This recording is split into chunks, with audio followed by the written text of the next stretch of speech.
नमस्कार. मी भाऊ तोरसेकर. तुम्ही बघत आहात प्रतिपक्ष. मित्रांनो, गेल्या 10-12 दिवसापासून आपल्या शेजारी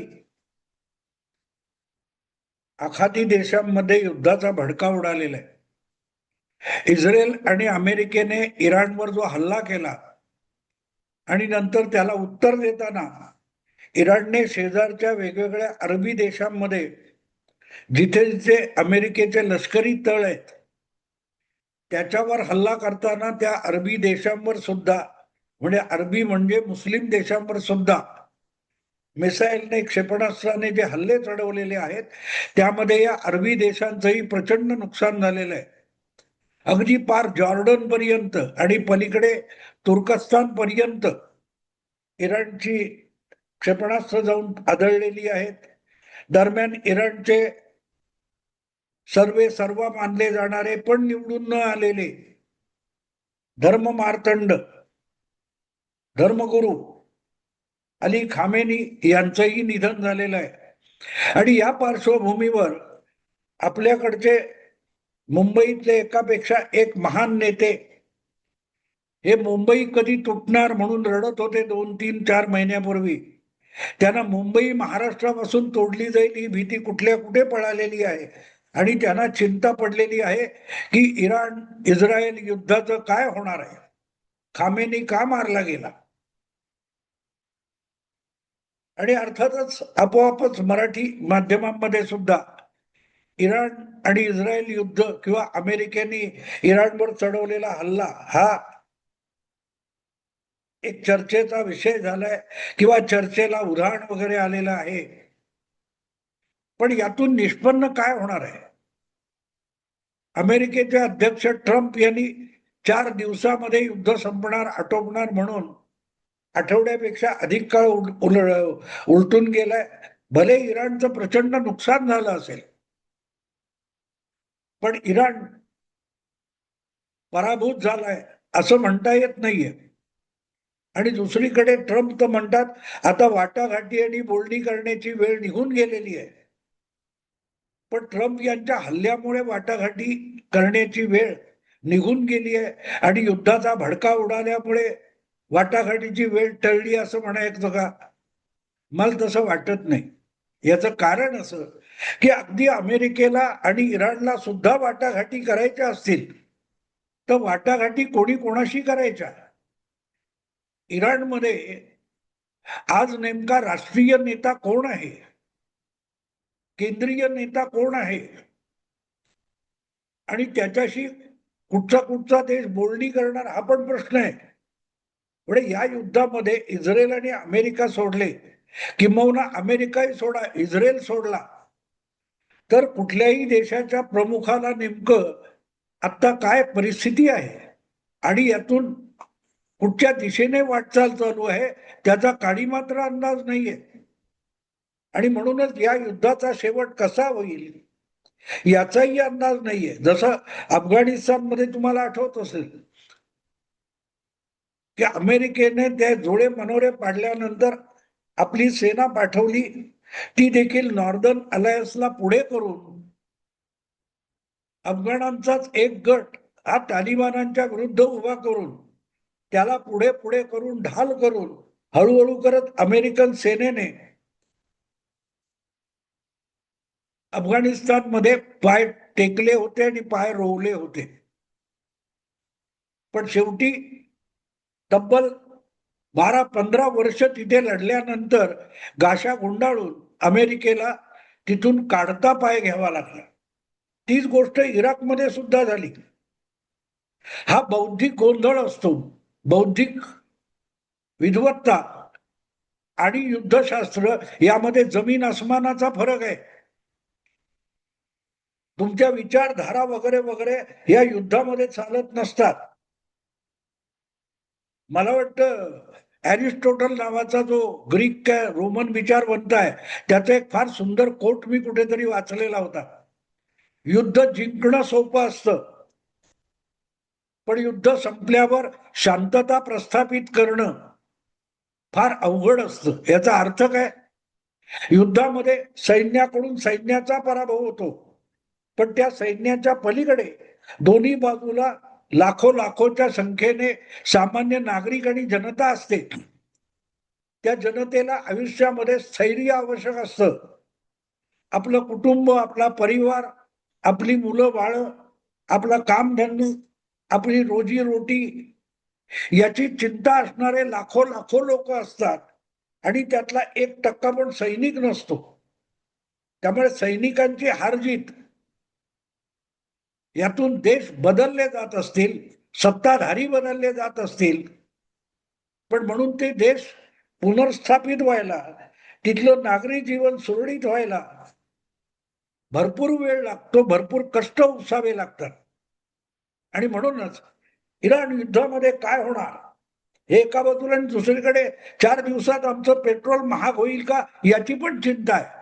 आणि दुसरीकडे युद्धाच्या कथा एखाद्या हॉरर कथेसारख्या, चित्रपटासारख्या रंगवून सांगण्याची पण स्पर्धा चालू आहे.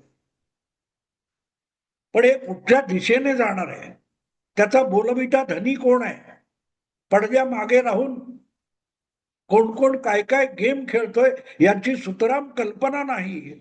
असे लोक रोजच्या रोज या इराण, इस्रायल, अमेरिका युद्धाबद्दल प्रचंड पांडित्य सांगत असतात. पण तिथे प्रॅक्टिकली काय चालू आहे, कोण काय खेळ करतोय, मोदी गप्प का, आणि मोदी बोलल्यानंतर काय होणार याचाही थोडा किंचित अंदाज त्यांना नाही. त्यांचं पांडित्य ऐकलं की हसावं की रडावं कळत नाही. पोरकटांच्या हातामध्ये ज्या वेळेला एखादा व्यवहार जातो तेव्हा तो व्यवहार आणि बिझनेस बुडायला वेळ लागत नाही. मोठमोठी साम्राज्य, मग ती औद्योगिक असोत, राजकीय असोत, लष्करी असोत, अशीच पोरकटांच्या हाती सूत्र गेल्यानंतर धुळीला मिळालेली आहेत साम्राज्य.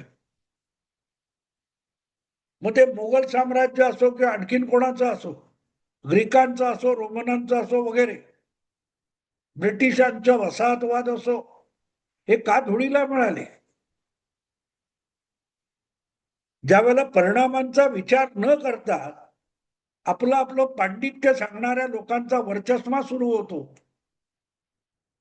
तेव्हा कुठलाही व्यवहार असो किंवा युद्ध असो किंवा राष्ट्र असो आणि समाज असो, ते धुळीला मिळाल्याशिवाय राहत नाही. आणि म्हणूनच आजच्या घडीला मला असं वाटतं की इराण इराक युद्ध कुठून सुरू झालं, कशामुळे सुरू झालं, हेही बघणं आवश्यक आहे. आणि त्याचं पर्यावसान कुठे आलंय? मला वाटतं 27 ऑक्टोबर किंवा 26 ऑक्टोबर 2023, म्हणजे 3.5 वर्षाचा काळ, 2.5 वर्षाचा काळ उलटला असेल. ज्या वेळेला इस्रायलमध्ये ज्यू लोकांचा काहीतरी मोठा पवित्र सण चालू होता, अशा वेळेला एका कोपऱ्यात तिथे असलेली गाझा पट्टी नावाचा जो भूप्रदेश आहे, तिथे बसलेल्या जिहादींनी इस्रायलने उभारलेलं कुंपण तोडून घुसखोरी केली आणि शेकडोच्या संख्येने लोकांना मारले, ज्यूंना. अनेकांना उचलून अपहरण करून गाझा पट्टीत घेऊन गेले, तिथे कुठे कुठे भुयारात लपवले वगैरे वगैरे. आणि अजूनही सगळे ज्यू अपहरण झालेले सुटलेले नाहीत. हा सगळा इतिहास एवढ्यासाठी सांगतोय की या युद्धाची, इस्रायल इराण युद्धाची सुरुवात त्या गाझा पट्टीच्या कुरापत खोरीतून झाली. तेव्हा आमच्या सुप्रियाताई सेव गाझा म्हणत होत्या. प्रियांका गांधी पॅलेस्टाईनची बॅग खांद्याला लावून मिरवत होत्या. हे असल्या बॅगा लावून ना निवडणुका लढवल्या जात, ना युद्ध लढवलं जात, ना जिंकलं जात. याची अक्कल सुद्धा या लोकांना नाही असं आता म्हणावं लागतं. कारण जेव्हा हे खांद्याला बॅगा लावून, परसा लावून फिरत होत्या पॅलेस्टाईन आणि सेव गाझा, ती या युद्धाची ठिणगी होती आणि त्याचा आज भडका उडालेला आहे. 20-25 देश त्या युद्धामध्ये ओढले गेलेले आहेत. कुठच्या तरी अशाच एका विचारवंतांचं वाक्य फार सुंदर आहे. तुम्हाला युद्ध नको असेल आणि तुम्हाला युद्धामध्ये इंटरेस्ट नसेल तरी युद्धाला तुमच्यात इंटरेस्ट असतो. युद्ध तुम्हाला कधी आपल्यात ओढून येईल चक्रव्यूहामध्ये, त्याचा तुम्हाला पत्ता लागत नाही. तेव्हा असल्या परसा लावून किंवा कसल्या तरी टी शर्ट घातले सेव गाजा म्हणून मिरवता येतं. पण जेव्हा एखादी गोळी किंवा तोफेचा गोळा जवळ येऊन पडतो ना, तेव्हा आपली पाठलोण ओली होत असते. ही वस्तुस्थिती आहे. असो, मी आज या विषयावर बोलतोय त्याचं कारण असं आहे की जे भवितव्य इराण, इराक, इस्रायल, अमेरिका या युद्धाचा भडका मी बघतोय, तेव्हा हळूहळू माझ्या लक्षात येते याच्या मागे काहीतरी मोठा प्लॅन असू शकतो. या युद्धातून संपूर्ण पश्चिम आशिया, मध्य पूर्व ज्याला म्हणतात, किंवा पश्चिम आशिया, मध्य आशिया जे काय म्हणाल, त्याचा नकाशा बदलण्याची परिस्थिती निर्माण झालेली आहे. पाकिस्तान पासून थेट तुर्कस्तान पर्यंत आणि इस्रायल पर्यंत जो काय भूप्रदेश पसरलेला आहे आशियाचा ऐस पैस, त्यामध्ये ब्रिटिशकालीन ज्या किंवा वसाहतीच्या काळामध्ये 100-150 वर्षापूर्वी ज्या सीमारेषा म्हणून एका कागदावर ओढलेल्या रेषा आहेत, त्या पुसल्या जाणार आहेत आणि नव्या सीमा वेगवेगळ्या देशांच्या तयार होतील.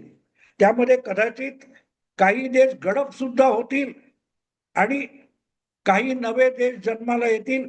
काही म्हणतो मी एवढ्यासाठी की मला आत्ता त्याचा अंदाज नाहीये, पण एक गोष्ट सांगतो की एक नवा देश जन्माला येणार आहे या इराक आणि इराण युद्ध, इस्रायल आणि इराण युद्धानंतर एक नवा देश जन्माला येण्याची शक्यता मला वाटते आहे. जसा 1971च्या 54 वर्षापूर्वी काय कधीतरी ज्या वेळेला भारत पाकिस्तानचं युद्ध झालं, ज्याला बांगला युद्ध असं पण म्हटलं जातं, जे सुरू पूर्व पाकिस्तानात झालं आणि पुढे ते पश्चिम पाकिस्तान पर्यंत सरकलं.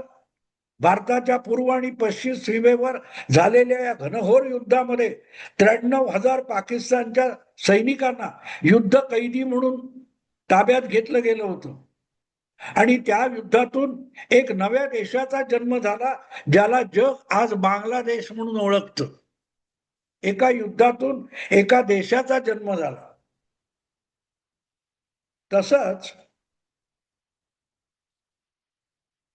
दीर्घकाळ चाललेल्या व्हिएटनाम, कोरिया वगैरे जे कंबोडिया असे देश आहेत जिथल्या कम्युनिस्ट सत्ता उलथून पाडण्यासाठी किंवा कम्युनिझमचा तिथे पराभव करण्यासाठी अमेरिकन सेना दीर्घकाळ लढल्या आणि त्यातून 2 व्हिएतनामचा एक व्हिएतनाम झाला.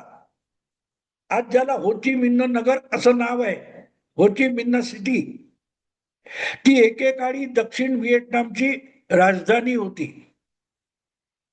सांगायचंय तो असा की आज जो भडका उडालाय त्याला तिसरं महायुद्ध असं आपल्या चाकोरीतल्या विचारातून मांडणं सोपं आहे.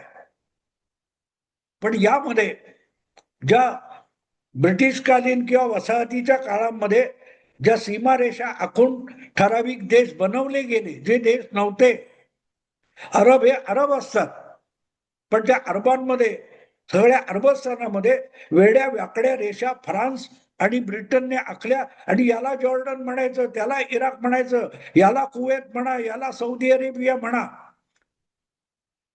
सिरिया म्हणा, असे जे काय कृत्रिम देश तयार झाले, ते देश तिथल्या लोकसंख्येने कधीही मानलेले नव्हते. पण पुढारलेल्या आणि महासत्ता असलेल्या देशांनी आणि वसाहतवादी देशांनी त्यांच्यावर या सीमा लादल्या. त्या सीमा तिथल्या लोकांना, सामान्य जनतेला, नागरिकांना कधीही मान्य नव्हत्या.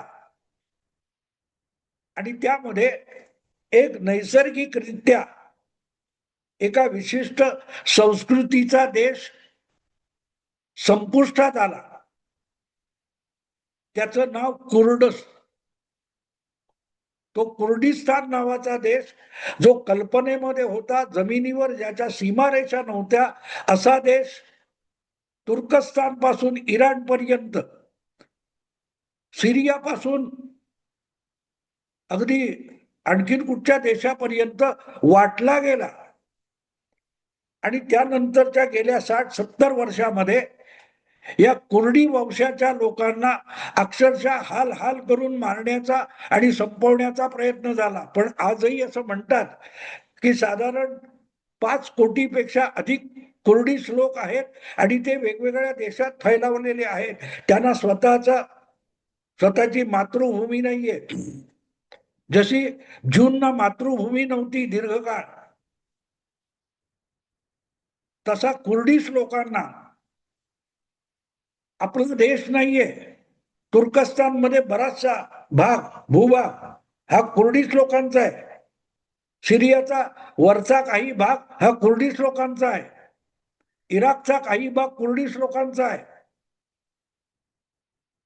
आणि आज माझ्या माहितीप्रमाणे या इतर वंशाच्या लोकांखाली चिरडले गेलेले कुर्डिश हे सततच्या या लढाईमधून टिकून राहिले असतील तर त्यांनी शस्त्र संघर्ष पण केलेला आहे. आणि असे कुर्डिश लोक हे आता हळूहळू डोकं वर काढतील. जे सद्दामशी लढले, जे तुर्कस्तानशी लढले, सिरियाशी लढले. सिरियामध्ये दीर्घकाळ चाललेलं युद्ध जे होतं तो तिथला असद नावाचा हुकुमशाह या कुर्डिश लोकांना अक्षरशः निर्वंश करण्यासाठी लढत होता. अखेर त्याला पळून जावं लागलं अमेरिकन बंबार्डिंगमुळे. आता त्यांच्यावर तुर्कस्तानचा अर्दोगन दादागिरी करत असतो.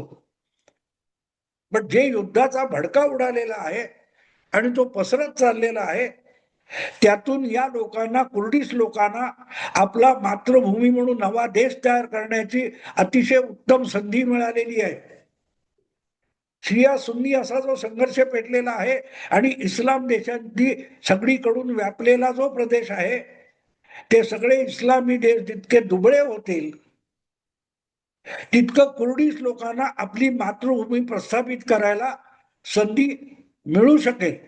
आणि ती संधी मिळाली तर त्याचा फायदा घेऊन आपला काही प्रदेश एक मातृभूमी म्हणून, आपल्या वंशाचा देश म्हणून हे कर्ड्स लोक, कुर्डिश लोक प्रस्थापित करतील असं मला वाटतंय.